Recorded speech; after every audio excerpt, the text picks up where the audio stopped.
Cube Radio. Salut, c'est Charles Dran avec l'équipe dans 5 minutes. On s'intéresse aux sciences, à l'histoire et à l'actualité. Aujourd'hui, on parle de poison. Ça a fait les manchettes récemment. L'opposant politique russe Alexeï Navalny a été empoisonné par un agent neurotoxique, le Novichok. Il a survécu et la Russie nie toute implication, comme pour la demi-douzaine d'autres cas d'opposants au Kremlin hospitalisés dans des circonstances similaires depuis 15 ans. Ça fait quand même très guerre froide, hein? Mais quand même, ça fait des milliers d'années que partout sur Terre, les humains s'empoisonnent. C'est quasiment une tradition. Comment est-ce qu'on a inventé ça? D'où ça vient, le poison? Comment son usage s'est popularisé et diversifié? Est-ce que, par exemple, les sorcières du Moyen-Âge utilisaient vraiment de la mandragore pour intoxiquer leurs victimes? Baptiste Zapirin nous raconte la petite histoire du poison dans nos civilisations.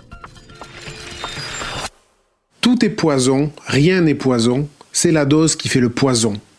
Cette phrase a été prononcée il y a 500 ans par le fondateur de la toxicologie, Philippus Aureolus Theophrastus Bombastus von Hohenheim, un homme que ses interlocuteurs désespérés ont fini par surnommer Paracels. Paracels est mort en 1541, mais l'art de l'empoisonnement chez les humains remonte à bien plus longtemps que ça. Il y a 18 000 ans, au Kenya, les chasseurs étaient confrontés aux toxines de certaines plantes et ont découvert que s'ils en enduisaient leurs flèches, ils pouvaient éliminer leur proie plus rapidement. L'usage du poison se banalise dès l'Antiquité, et pas juste pour la chasse. En 399 avant Jésus-Christ, Socrate, le philosophe grec, avait été accusé par le tribunal d'Athènes de ne pas respecter les dieux de la cité et de corrompre la jeunesse. Et il a été condamné à se donner la mort en buvant une substance à base de sève de ciguë, une plante très toxique. Pour Cléopâtre, morte en 30 avant Jésus-Christ, le mystère demeure. Est-ce qu'elle s'est donné la mort en se laissant mordre par un serpent venimeux, en buvant elle-même du poison? Est-ce qu'elle a été assassinée? On ne sait pas trop, les sources ne sont pas très fiables, mais l'image de la reine égyptienne empoisonnée reste ancrée dans les mémoires. C'est un peu plus tard, au Moyen-Âge et à la Renaissance, que le poison a connu ses heures de gloire comme instrument d'assassinat politique. Il faut dire que c'est une époque où apparaissent les boutiques d'apothicaires, les ancêtres des pharmaciens si on veut, mais en moins réglementé on va dire. Des boutiques où on pouvait donc se procurer toutes sortes de produits bénéfiques pour la santé, mais parfois toxiques avec le mauvais dosage. La famille des Borgia en Italie est très connue pour son rapport avec le poison. Il y a même une série télé là-dessus. Les Borgia en utilisaient de toutes sortes des poisons, à base de mercure, d'arsenic, de phosphore, de pavot, de ciguë, de plein de choses. Le prince César Borgia portait même une bague à poison au doigt, une bague qui lui permettait de terrasser son ennemi en lui serrant tout simplement la main. Son père, le pape très contesté Alexandre VI, est mort en buvant un vin ou en grignotant des sucreries empoisonnées, on ne sait pas trop. Il paraît en tout cas que ça lui était pas destiné.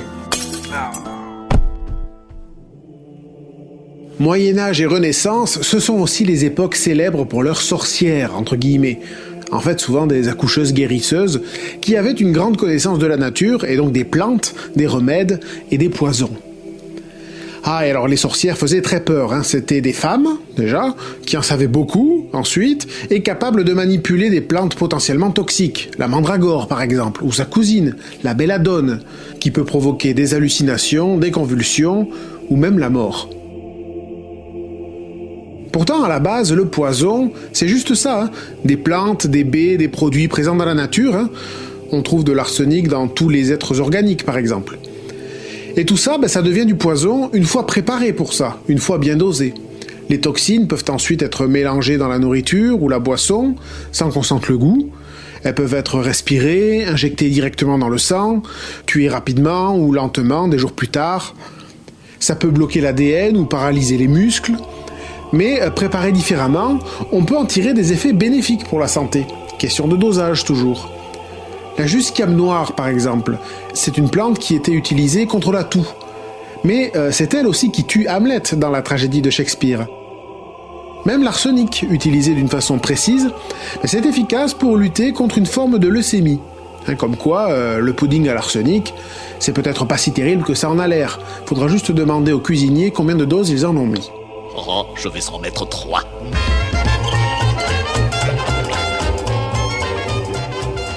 Ah, le pudding à l'arsenic.